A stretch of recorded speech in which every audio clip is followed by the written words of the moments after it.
May's deadly mass shooting at Robb Elementary School in Uvalde, Texas, rocked the nation. 21 students and teachers were killed. Following that tragedy, CBS News worked with the team at CBS 11 in Dallas-Fort Worth to dig into why these shootings keep happening.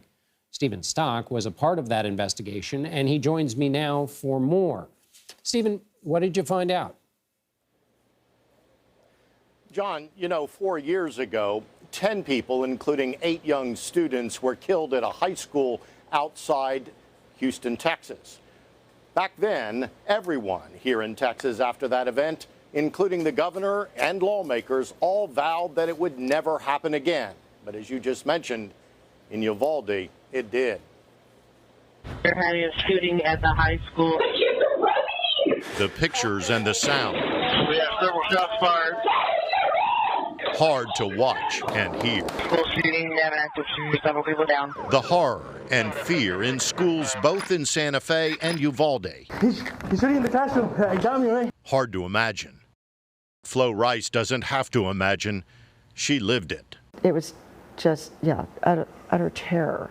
He's actually shooting. He's in the art room. Right across the hall from that art room on May 18th, 2018. And we got out in the hall, and I heard the most deafening, horrific sound that I felt it reverberate through my body. I had never experienced anything like it.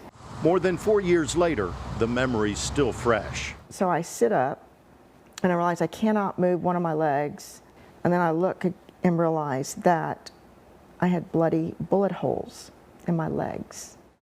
10 souls were lost that day, 8 young students and 2 teachers, 13 wounded, including Flo. He was hunting them. He was mocking them, telling them to come out and answer their phones that their mommy was calling. And as he shot each one, he'd say another one bites the dust. It was just horrific.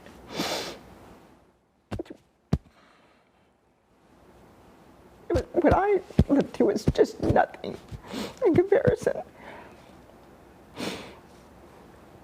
But I had no idea. Flo survived physically, but emotionally, the healing stopped the moment she heard about yet another school shooting in Texas. Shots fired! Get inside! This time at Robb Elementary in Uvalde. 19 students and 2 teachers massacred, 17 others wounded. It was just a stab in the heart. I just literally felt pain in my heart because it's what we tried so hard to not let happen again. For years after her horror, Flo and her husband Scott worked nonstop with Texas lawmakers to fix the system and pass new laws with the goal of making schools safer. Do we really want our kids safe, or do we want business as usual? Senate Bill 11 is the school safety bill. Shortly after the Santa Fe shooting, lawmakers in Austin passed several bills, including Senate Bill 11, meant to address school safety. But critics, including Flo and Scott Rice, say those laws have proven to be mostly ineffective. Top state officials admit they've had trouble enforcing the laws among independent school districts around the state. As Scott Rice put it, words on paper. 30 ayes, 1 nay. The lawmakers provided millions of dollars to enhance school safety, requiring school districts to have emergency operating plans and to expand mental health initiatives. SB 11 has no teeth.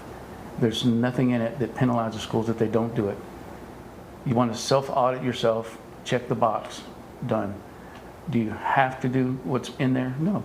So under state law, you have to have security plans in place. You have to have security audits that are conducted. In his first interview since the Uvalde shooting, Texas Education Agency Commissioner Mike Morath, the state's top educator, admitted that the new changes in state law were not always followed. It's one thing to have a plan in paper. It's another thing entirely to have a plan that is practiced and executed. And I think we've seen even in the case of Uvalde, you have plans that were written that people were not consistently following. Was TEA given enough power for those who didn't comply? There are some who say TEA is toothless here. It has largely been structured as a self-policing system to date.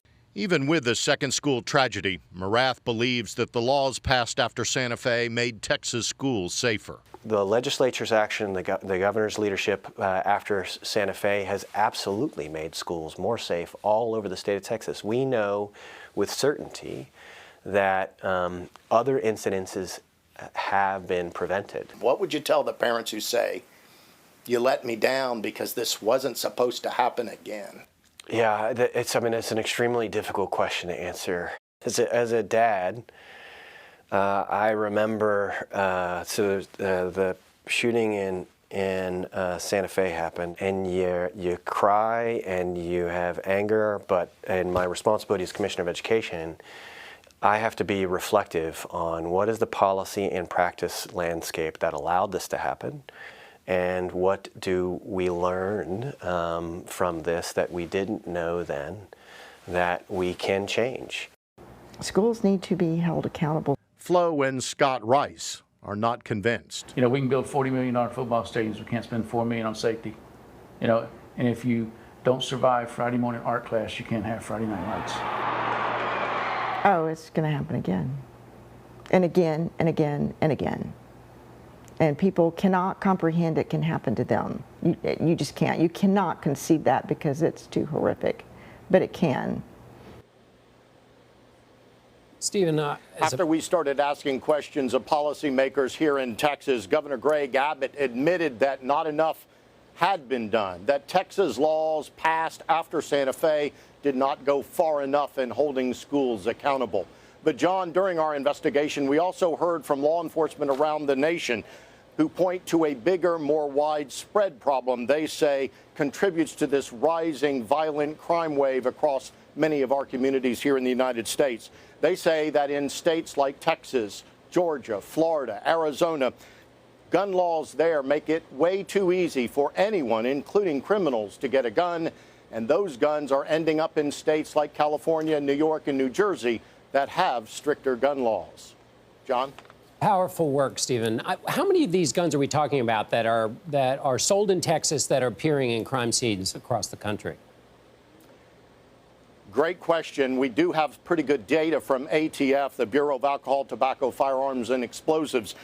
Our analyzing of that data from 2010 to 2020, I want to get this number right, more than 36,000 guns from Texas end up on crime scenes in other states. And just here in Texas in 2020, 27,000 guns that were sold and manufactured here in Texas ended up at crime scenes. Police say that's way too many guns in the hands of criminals. 36,000. You spoke to, as you mentioned, law enforcement officers, including ATF and local Texas police chiefs. What do they say are some of the challenges they face with firearms in their communities?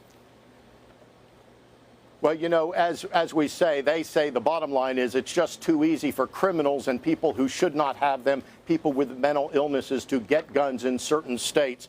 They also say that they need the help of all the community. And to a person, they say there's various viewpoints that they have on this problem, but they say the one intractable question is, how is it so easy for criminals to continue to get handguns? There are more guns than there are people in the United States right now, John. Stephen Stock, great work. Thanks so much.